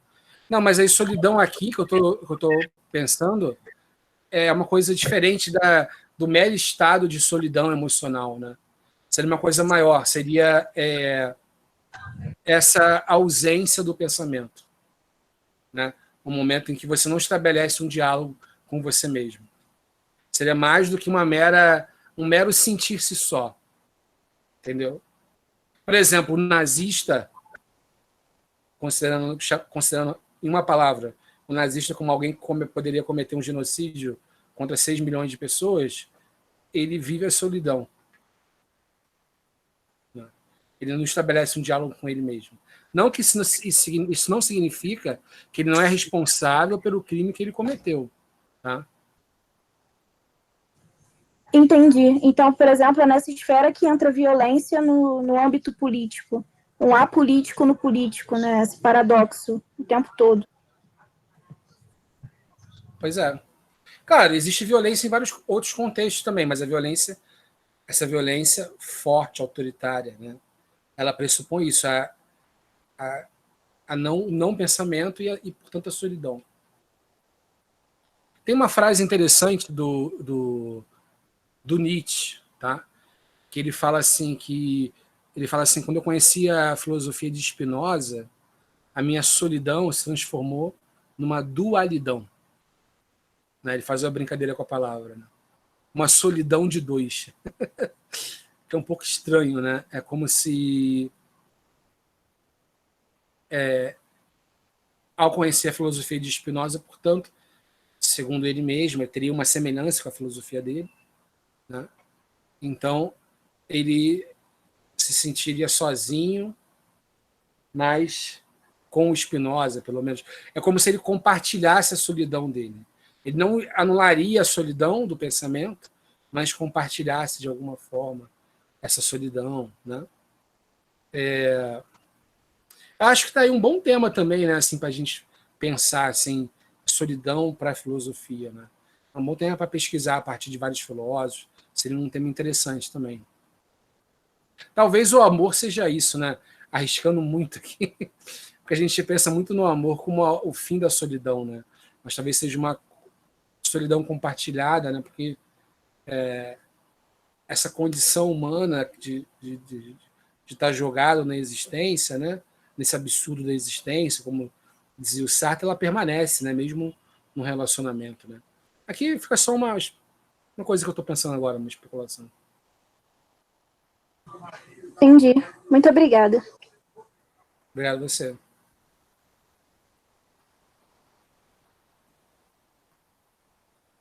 Mais alguém? Pode colocar uma outra coisa também sobre essa. A gente debateu muito sobre como pensar a política, como inserir a política de uma forma mais grandiosa, mas pode falar um pouco também sobre a política em geral, se alguém quiser, sobre como a gente poderia, talvez, engrandecer o debate político no Brasil, né? Não sei.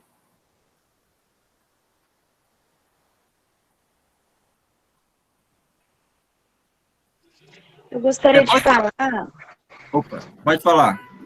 mas na verdade é mais para acrescentar mesmo uma reflexão que eu fiz quando o Jorge estava falando a respeito da Hannah Arendt, quando ela trata até sobre um dos livros dela, A Banalidade do Mal, e que ela fala justamente dessa questão, né, de às vezes a gente cometer o mal não percebendo que está cometendo. E aí, trazendo dentro dessa perspectiva da política, poderíamos dizer, talvez, que muitas das atitudes vêm dessa relação, como Arendt coloca, sobre uma espécie de banalidade do mal, como uma questão, talvez, de instinto, como uma questão, talvez, de anulação um pouco também do pensamento. Com certeza. Um dos ingredientes dessa banalidade do mal é a ausência de pensamento, né? Porque quando a Hannah Arendt ela escreveu a tese dela de doutorado sobre o mal em Santo Agostinho, né? O amor em Santo Agostinho, ela trabalhou essa questão do mal também, né? Quando a gente fala do mal, assim, na perspectiva, por exemplo, cristã, religiosa, né? A gente pensa numa coisa meio transcendental, né? E se a gente tem um mal que é banalizado, é porque ele foi, de alguma maneira, impulsificado por uma tecnologia social, né, de dominação, através da retirada do pensamento, né, da possibilidade de reflexão. Veja, não é sem motivo que toda ditadura, para se estabelecer, ela precisa atacar a filosofia. Não existe, nunca existiu nenhuma ditadura, que eu saiba, pelo menos. Vamos pegar uma ditadura, a ditadura do Mao Tse-tung na China. Tá? Nunca se prendeu tanto professor, né, quanto na...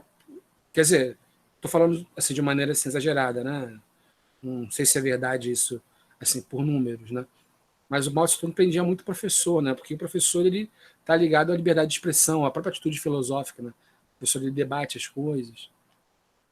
A filosofia é muito perseguida, né? Pensa que o Walter Benjamin, que como a Hannah Arendt foi perseguido e era judeu, ele teve que esconder as obras dele em outros livros, em outras bibliotecas, para que não se perdesse caso ele fosse capturado pelos nazistas. Imagina, você escreveu aquele livro, a gente escreve tese, dissertação, já é aquela dificuldade, né? A gente chora para escrever. Imagina você escrever um livro como Walter Benjamin e você tem que pegar um livro do Proust na Biblioteca Nacional da França e botar lá dentro do livro um manuscrito teu, para caso os nazistas te capturem, você não perder a obra da sua vida, né? Verdade. Então, eu acho que uma característica essencial é essa. E quando a gente pensa numa pessoa que defende esses absurdos, defende a barbárie, vamos colocar assim, para resumir bastante. Como defender a morte de idosos, que se morrer, morreu. Teve uma importante assim, né, famosa, quero dizer, pessoa na internet aí que é uma influencer de saúde, né, uma influencer da internet, né, que ela xingou a vida. Não vou falar a palavra para aqui para não ser agressivo, mas ela xingou a vida, né? Tipo assim, que se dane a vida. Então, essa banalização da vida, essa barbárie, ela é possível graças a um processo de destruição do pensamento, né? Entende isso? E aí, como é que a gente vai sair dessa, né? Por isso que eu acho que o Brasil está preparado para abraçar o autoritarismo, né? E em alguma forma. Porque é muito complicado você ver pessoas, aqueles agentes públicos que cobram o uso de máscara, sendo xingados, né? Na época, por exemplo, na última eleição presidencial, você criou muitos problemas com professores, né? Você criou aquele boato que professores compartilhavam kit gay, né? Como eu falei para vocês, eu dou aula há 10 anos, nunca vi um kit gay. Tem professores que foram agredidos, tá? Assim, professores que usam aquela camisa de professor, geralmente professores de ensino fundamental, foram agredidos nas ruas, né? Então, a nossa sociedade, ela está passando por uma situação difícil.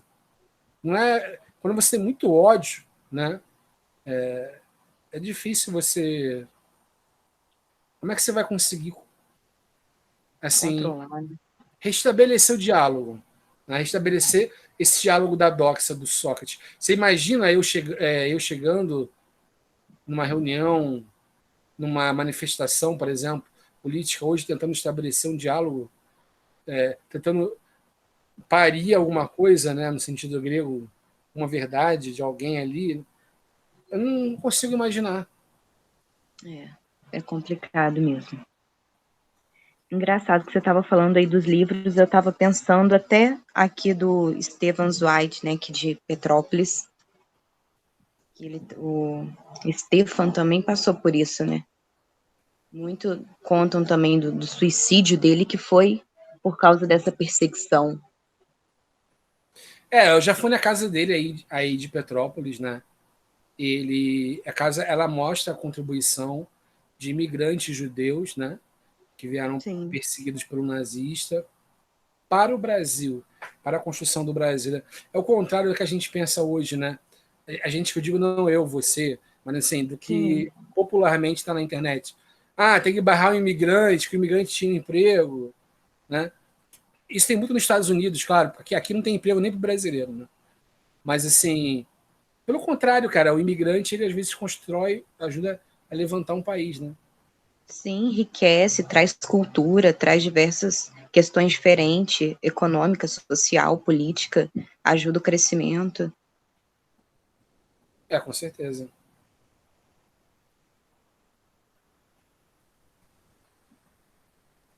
Vocês querem colocar mais uma pergunta? Pessoal, eu queria pedir licença aqui para divulgar o programa que eu falei que eu gravo, o podcast.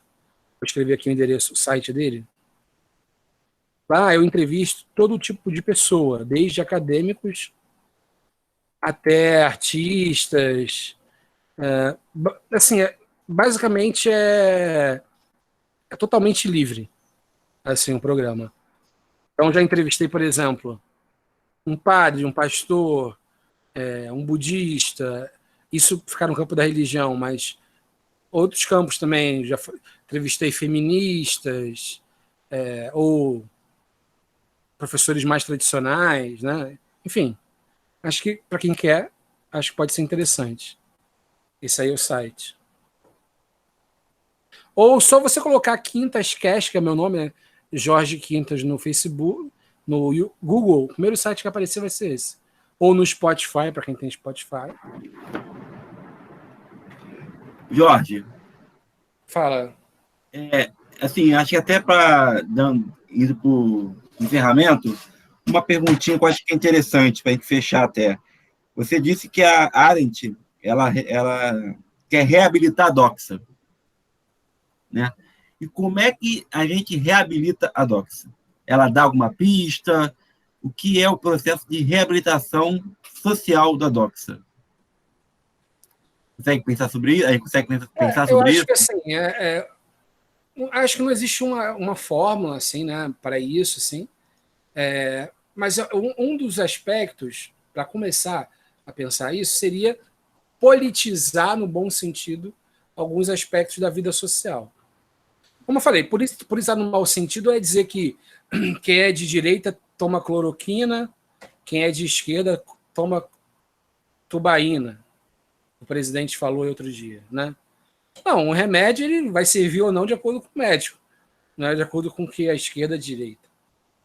Mas a medicina também tem que ser pensada, e a ciência como um todo, do ponto de vista político, e outras instâncias também, como a religião, enfim.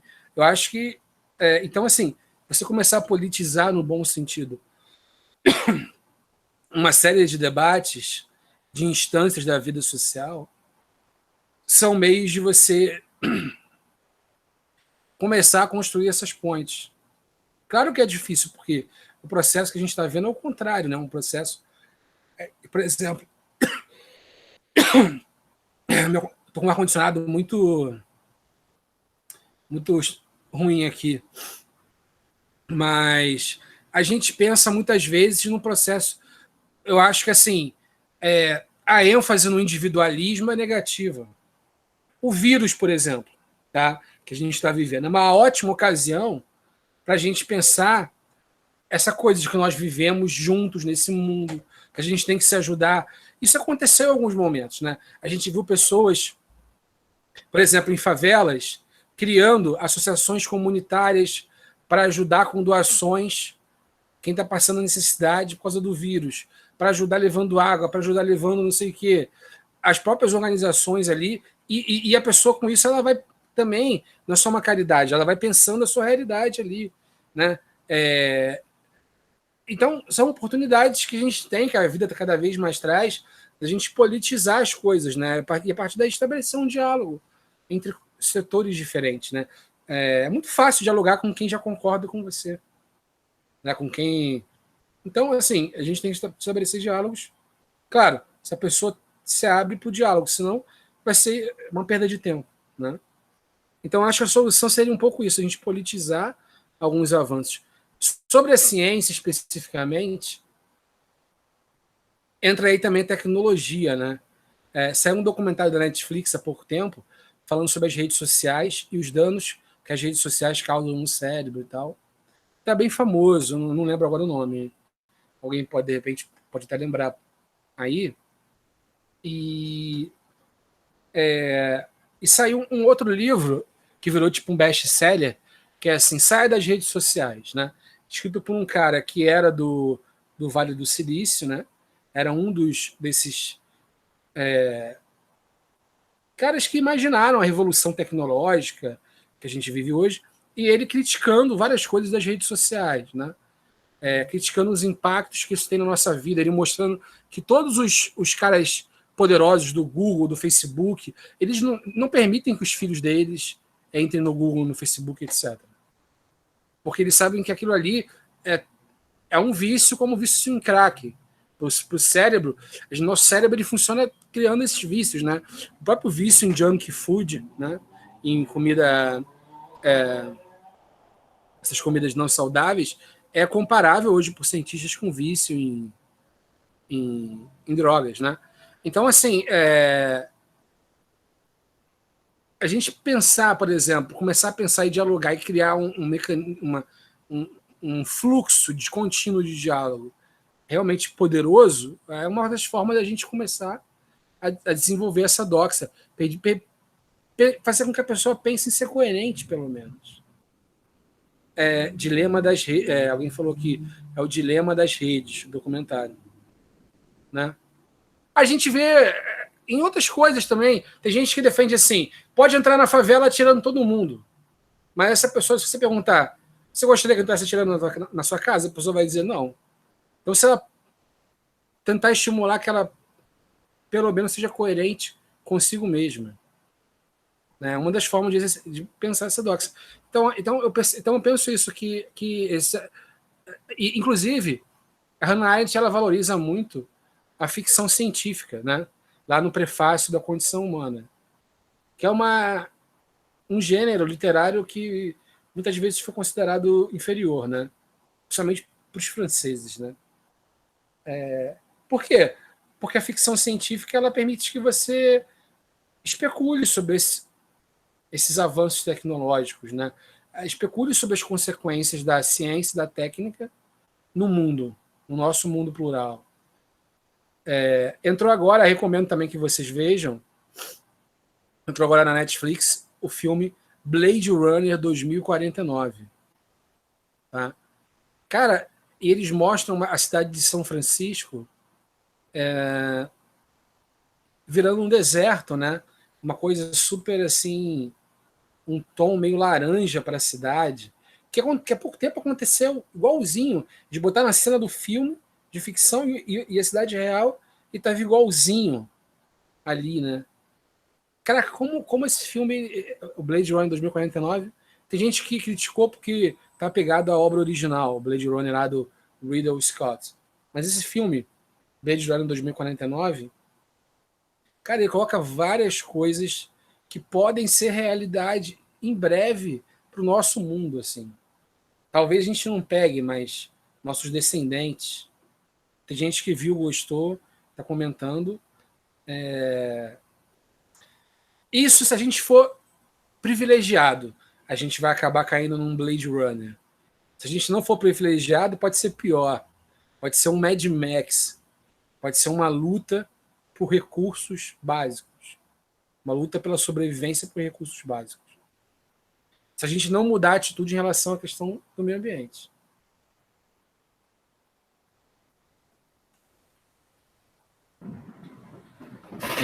Eu acho que é isso. Alguém mais tem alguma última pergunta? Não, vamos encerrar os trabalhos. É isso, pessoal. Quem quiser também pode me adicionar no... Vou dar o meu Instagram, que eu sempre estou comentando também algumas coisas lá. Pode me adicionar, conversar comigo, tá? É isso aí. Muito obrigado aí pela oportunidade e até a próxima. Podem contar comigo. Eu que agradeço. Gente, obrigado também por participarem, tá? Acompanhe a gente aí por e-mail, pelo Facebook. Em breve o site vai voltar, sem probleminha. É isso. Obrigado, Jorge. Obrigado, gente. Mais tarde eu vou mandar o link da palestra gravada para vocês. Um abraço a todos. Tá Até a obrigada, próxima. boa noite, Tchau. parabéns. Valeu. Boa noite, parabéns, professor Jorge, parabéns aí. Obrigado.